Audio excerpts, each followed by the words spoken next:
실제 이 피고인 이양의 친동생이 당시에 인터넷으로 글을 올린 게 있었어. 굉장히 장문이야. 근데 실제로 그녀가 모든 이름을 밝히고 모든 사건에 대해서 이렇게 쓴 글이 있었어. 물론 이 글은 아버지는 아니다, 우리 딸이 왜 그러는지 모르겠다, 그 이민석 그 새끼가 우리 딸들을 다 망쳤다, 그래서 이게 사실이 아니다라고 했는데, 그래도 여러분들도 아시고 싶어 하시는 분들도 계실 것 같아서 제가 이 이양의 친동생이 쓴 글을 가지고 와봤습니다. 지금부터 이양의 친동생의 편지 읽어드릴게요.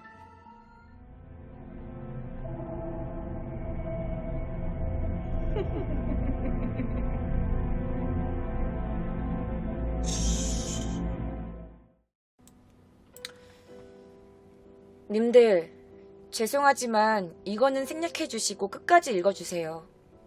불쌍한 사람의 이야기인데 제 이름은 이정민이고 현재 인일여고 2학년 학생입니다.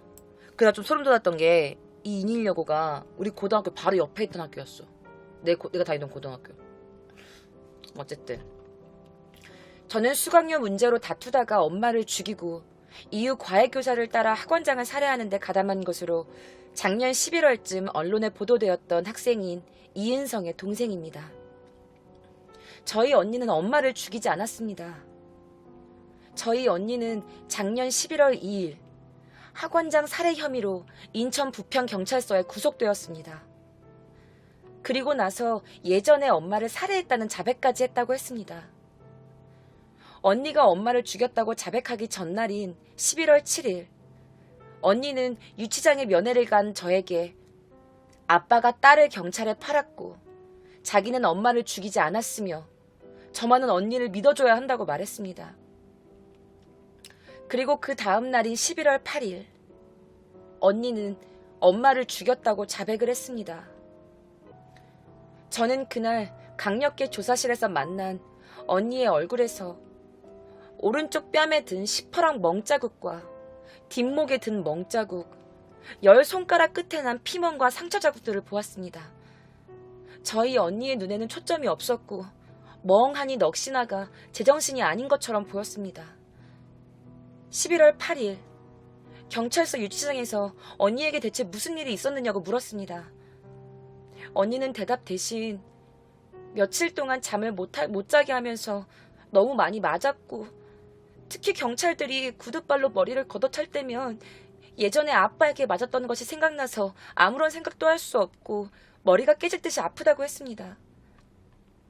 그리고 언니는 이제는 언니가 옆에 있을 수 없으니 밤에 꼭 문을 잠그고 자라고 제게 말했습니다. 텔레비전과 신문에서는 저희 언니를 철저히 짓밟았습니다. 짐승 같은 10대 소녀라고요? 저희 언니와 돌아가신 저희 엄마가 어떻게 살았는지는 아무도 모릅니다. 저는 여러 단체에 찾아갔었습니다. 기자들도 많이 만났습니다. 다들 압니다. 하지만 누구도 알고 싶어 하지 않았습니다. 아는 척하지 않았습니다. 저희 엄마는 아빠에게 맞지 않기 위해 도망가다가 베란다에서 떨어져 한쪽 다리를 잘 못 쓰셨습니다. 한쪽 얼굴이 아빠에게 맞아서 무너져 내렸고 한 번은 눈이 뒤집어지면서 아빠에게 내가 네 애미다! 죽여! 라면서 덤빈 일도 있었습니다. 엄마는 저희들을 끌어안고 도망가자, 같이 죽자며 울부짖곤 했습니다. 저는 엄마에게 제발 아빠와 이혼해서 이 지옥에서 우리를 구원해달라고 울며 매달렸습니다. 저희 언니는 예전에 아빠의 폭력을 견디지 못해서 칼로 손목을 긋고 병원에 갔었습니다. 저희 언니는 아빠에게 성폭행을 당했습니다. 언니가 의붓딸인 것도 아니고 친아버지입니다. 언니가 중학교에 들어간 이후부터 아빠는 언니를 딸로만 생각하지 않았습니다. 언니가 고등학교 때는 언니의 몸을 만지고 옷 속에 손을 집어넣고 했었습니다. 엄마가 돌아가신 후 아빠는 언니에게 아빠와 같이 안방을 쓰자고 했습니다. 밤에 언니의 방에 아빠가 들어가서 불도 켜지 않고 이야기 소리도 들리지 않고 한참 후에 나오곤 하는 일들이 계속 벌어졌습니다. 그 다음날 아침 언니가 방에서 나오지 않아 언니에게 가보면 언니는 초점 없는 눈으로 멍하니 아무것도 바라보지 않으며 앉아 있었습니다. 저희 엄마는 작년 2월 9일에 돌아가셨습니다. 아빠는 엄마가 돌아가신 후 언니를 범인으로 몰았습니다. 경찰에게 돈을 주고 언니를 구하겠다고 했습니다. 하지만 경찰서에 가서는 언니가 범인임이 틀림없다고 말했습니다.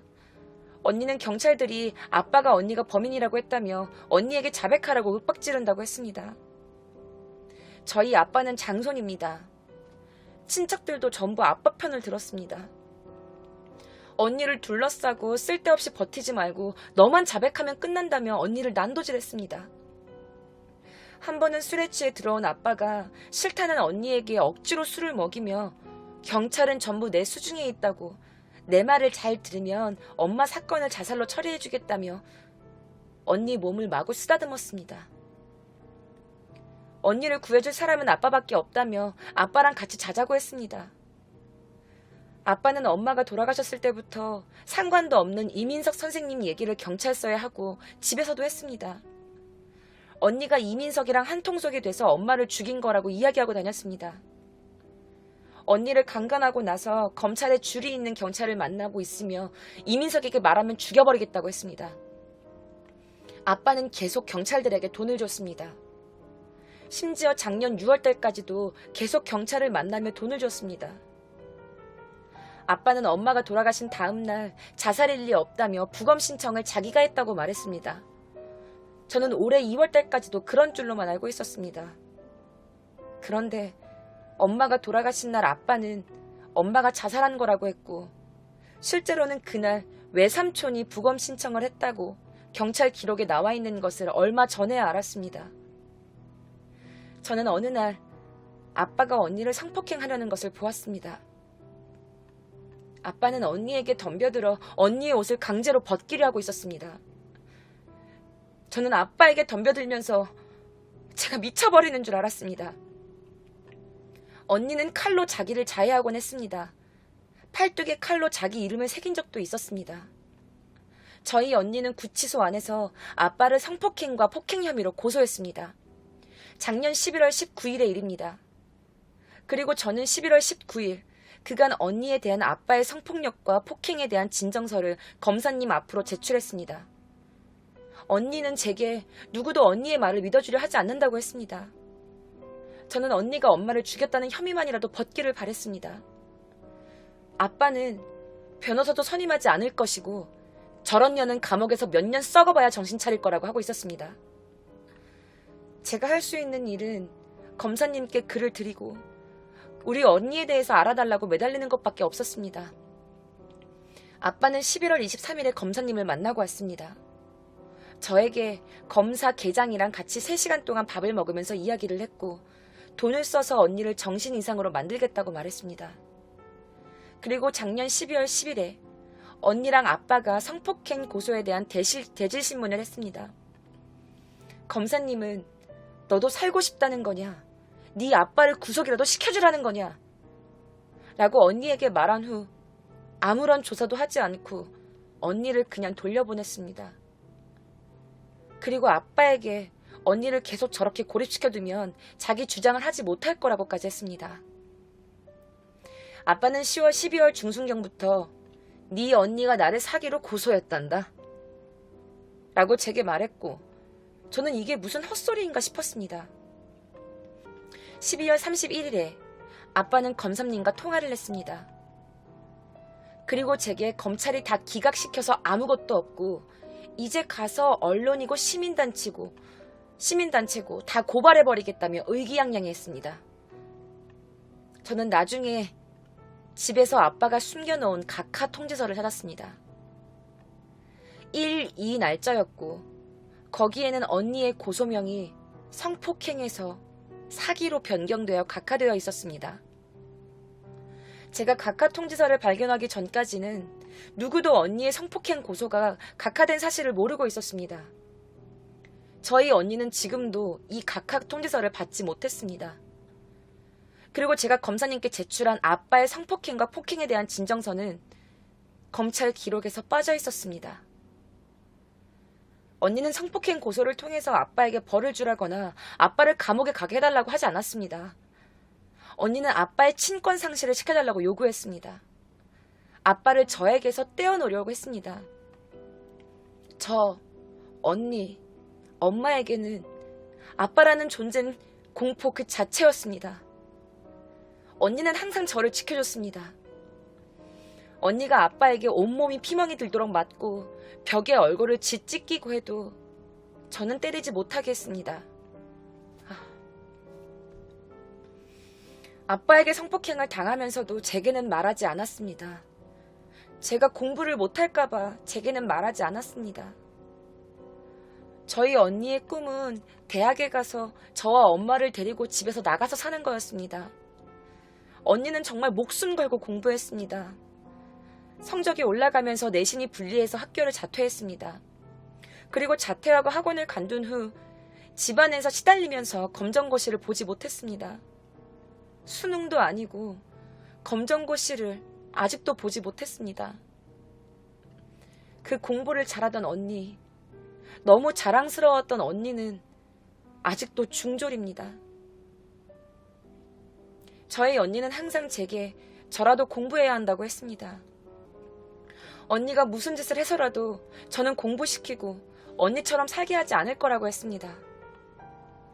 언니는 경찰서에 잡혀갔을 때도 제게 밤에 꼭 문을 잠그고 자라며 제 걱정을 했습니다. 이젠 언니가 저를 지켜줄 수 없다고도 했습니다. 저희 언니는 그런 사람입니다. 그런데 사람들은 이렇게 얘기합니다. 언니가 아빠를 고소한 게 자기 형량을 줄이기 위한 일종의 쇼라고 말합니다. 아빠가 언니에게 폭력을 휘두르고 성폭행했다는 사실은 그 누구도 부인하지 못하는데도요. 죽은 학원장 서인철 씨의 부인도 그렇고 서인철 씨가 다녔던 부평교회 목사님도 그렇습니다. 제가 만났던 기자님들도 그랬습니다. 부인하지 못하면서 알면서도 그렇게 말했습니다. 부평교회 목사님은 다 압니다. 저희 언니가 어떻게 살았는지, 저희 엄마가 어떻게 살다가 죽었는지 다 압니다. 그런데 이렇게 말합니다. 언니가 아빠를 고소한 게 법정에서 오히려 불리하게 적용할 거라고, 밝혀지지 않을 거라고요. 여론이니 뭐니 시끄럽게 떠들어도 사건은 끝까지 가봐야 안다고요. 그러면서 저희 아빠에게 탄원서를 써줬습니다.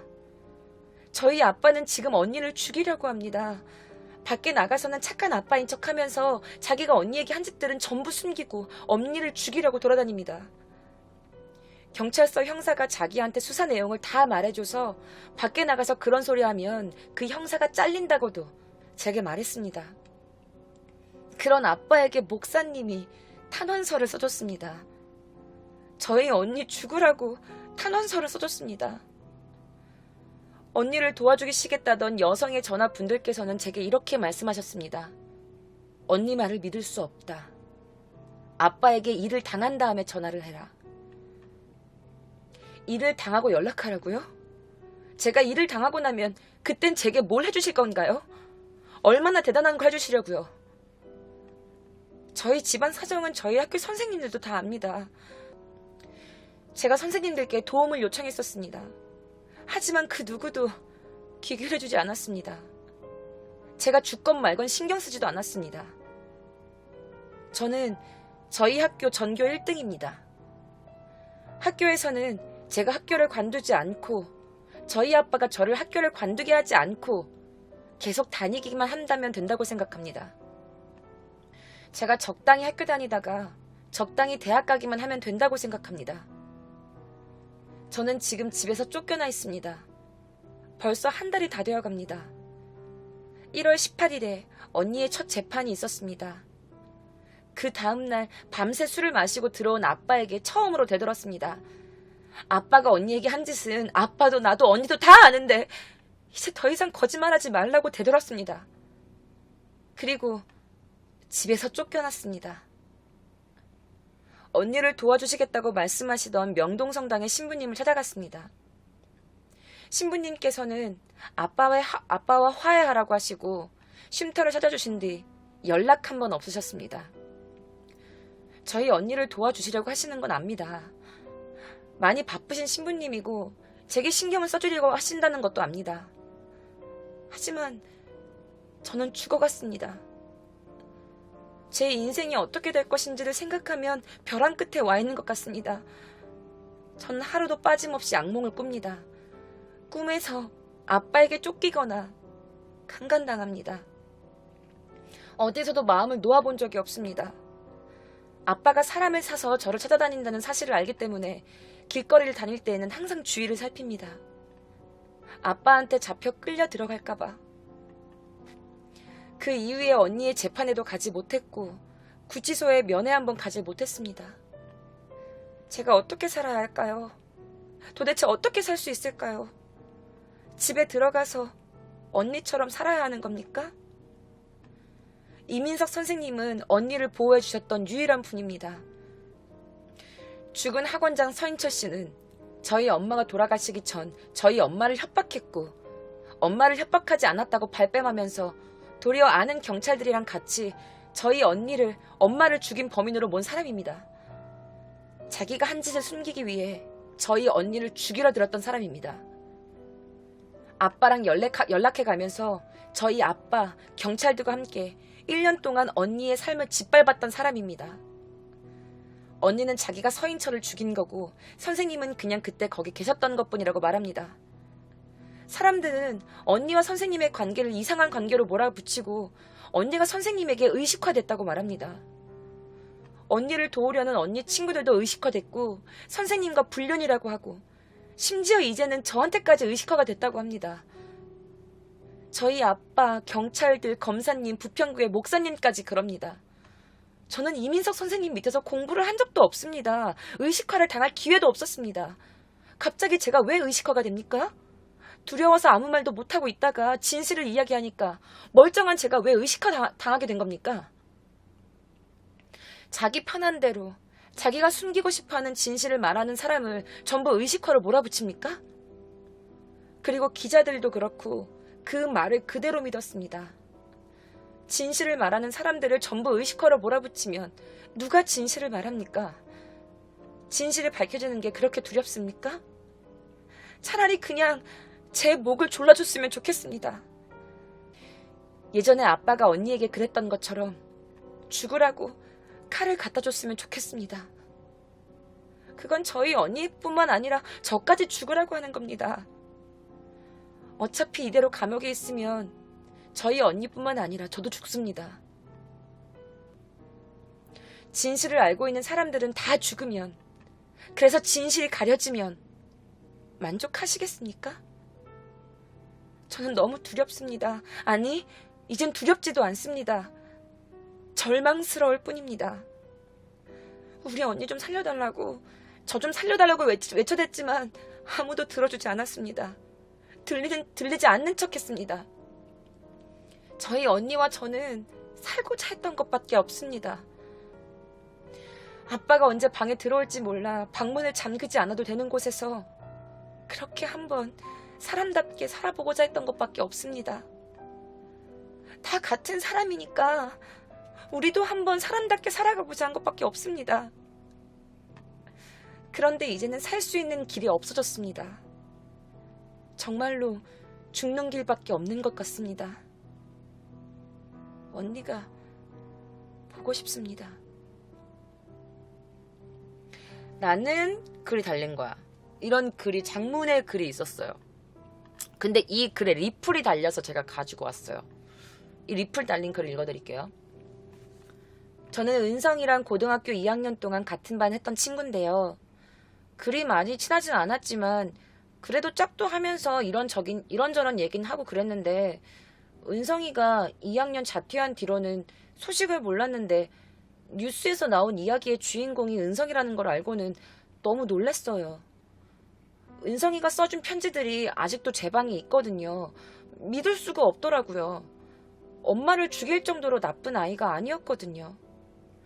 1학년 땐 그렇게 심하진 않았었는데 2학년 땐 정말 미친 듯이 공부하더라고요.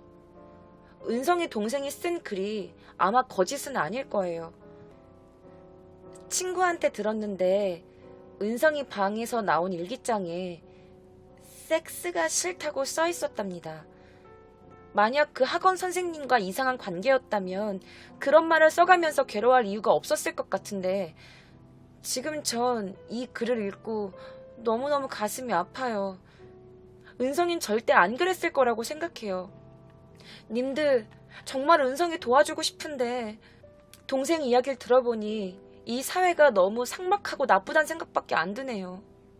님들, 은성이 동생이 쓴 글 좀 많이 퍼뜨려주세요. 여러분, 우리 무관심하지 말고 이 글 좀 많이 퍼뜨려주세요. 이런 아버지들, 경찰들, 사회 측은 모두 천벌을 받아야 됩니다. 특히 여자분들, 남의 일이라고 생각지 마세요. 인터넷에 힘을 보여줍시다. 라면서 이 은성이라는 친구분이 이 은성이 친동생이 남긴 글에 댓글에 남겼어요. 사건 발생 2년 후 2003년 6월 어떻게 지내고 있을까요?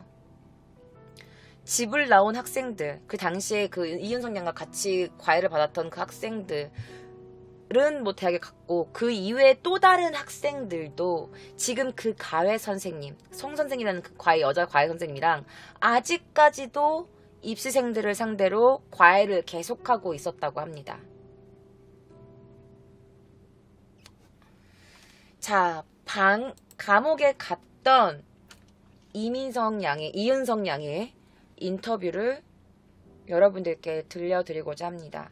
시간이 좀 지난 뒤에 은성 양은 어떤 이야기를 할까요? 자, 이은영 양이 사건 발생 2년 뒤에 교도소에서 면회할 때 했던 이야기입니다.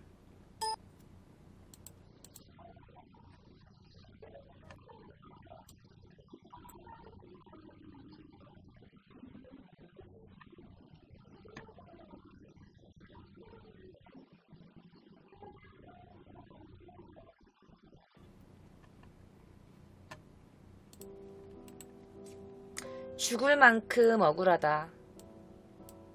죽고 싶을 만큼 억울하다. 엄마를 죽인 범인으로 몰렸다. 난 엄마를 죽이지 않았다. 그리고 선생님은 아무 잘못이 없다. 그 학원장을 죽인 건 나다. 라면서 변함없이 이렇게 주장을 하고 있었습니다.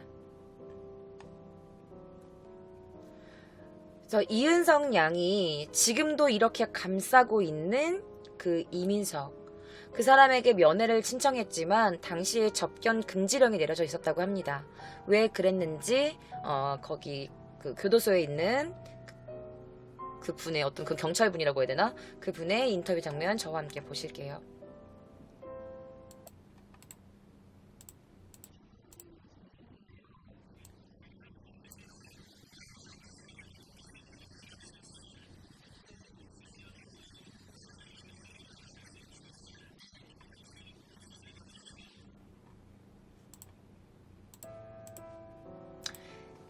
다른 사람을 폭행해서 지금 접견 금지령이 떨어졌다. 그래서 안에서 징계를 받고 지금 면회를 못하게 됐다. 라고 말을 했어. 그 정신 감정을 받을 때도 그 병원에서 다른 환자와 이렇게 싸우더니 지금 감옥에서도 이렇게 또 뭔가 트러블을 일으키고 있었네요. 자, 이 양은 서울대 법대 진학을 꿈꿔왔어요. 한순간에 너무나도 잘못된 만남은 친엄마를 살해하는 그 폐륜 범죄로까지 이끌었고 그녀의 인생을 송두리째 비틀어 놓았죠. 자, 그러면 이 이은성 양이 친동생이 쓴 그 편지의 내용을 듣고 아버지는 어떤 말을 했을까? 아버지는 지금 어떻게 지내고 있을까 궁금하신 분들이 계실 거예요. 그런데 우리는 그 누구도 이 가족들의 내막을 알지 못해요. 그래서 뭐 이은성 동생 말이 맞을 거다, 이양의 말이 맞을 거다, 아니다 아빠가 억울한 거다, 아빠의 말이 맞다라고 그 누구도 함부로 판단해서는 안 된다고 생각해요. 그래서 아버지의 그 인터뷰 장면도 있어서 제가 가지고 와봤습니다. 아버지의 인터뷰 장면 함께 보실게요.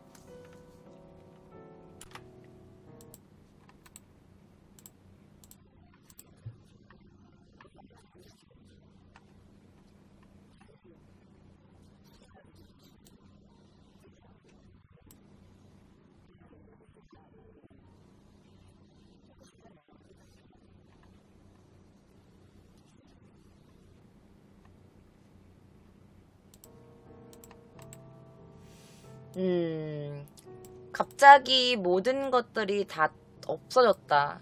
자기 와이프도 이제 돌아올 수도 없고, 딸들도 다 나가버렸고, 이렇게 돼버렸고, 언젠가는 돌아올 것 같다. 그리고 이분이 또 그런 말도 했어. 왜 자기 딸이, 그 은성양의 동생이 왜 그런 글을 썼는지 모르겠다. 아마 그 동생도 그 이민석이랑 한패인 거다. 그러니까 이민석이 약간 그렇게 조정을 의식화를 시켜놓은 거다. 이제 그런 식으로 말씀하셨다고 하더라고요. 그리고 그 당시에 대체적으로 모든 사람들이 이민석의 그 제자들이 이민석의 꼭두각시일 거다. 모두 그에게 의식화된 거다. 이민석을 교주로 떠받들고 있다. 약간 그런 식으로 많은 사람들이 거의 모든 기사에서 그런 글들이 판이하게 돌아다녔었더라고요. 제가 지금 찾아보니까. 그냥 단지 좋은 대학에 가서 성공하고 싶었던 것 뿐인데 한 사람의 인연, 이 인연 하나로 너무나 많은 사람들이 다치고 죽었어요. 여러분들은 어떻게 생각하시나요? 절제되지 못한 이 욕망이 이렇게 한 번에 분출돼 버리면 이런 끔찍한 결과가 나올 수도 있다는 사건인 것 같은데요. 참 이렇게 똑똑하고 이랬던 한 소녀가 참 마음이 아픕니다. 근데 지금 누구의 말도 믿을 수가 없고 어떤 말이 사실인지는 모르겠지만 어쨌든 법적으로는 이 양은 자신의 친엄마를 죽인 폐륜화가 돼버렸고, 그리고 이민석 그 교사는 자신이 실제로 그 사람을 죽인 결과로 됐고, 어쨌든 둘은 살인자고 자신의 선생님을 위해서 과외비를 안 준다고 엄마랑 다퉈서 죽여버렸다라고 했던 그 첫 은성양의 자백, 그 자백은 사실일까요? 도쿄 K장의 위험한 초대는 다음 시간에도 계속됩니다. 도쿄 K장 저를 처음 보신 분들 구독해주시고 저희 서브 채널 K스키 채널도 많이 사랑해주시면 감사하겠습니다. 저 그럼 도쿄 K장은 다음 주 금요일 밤 12시 아프리카TV에서 만나 뵙겠습니다. 좋은 밤 되세요.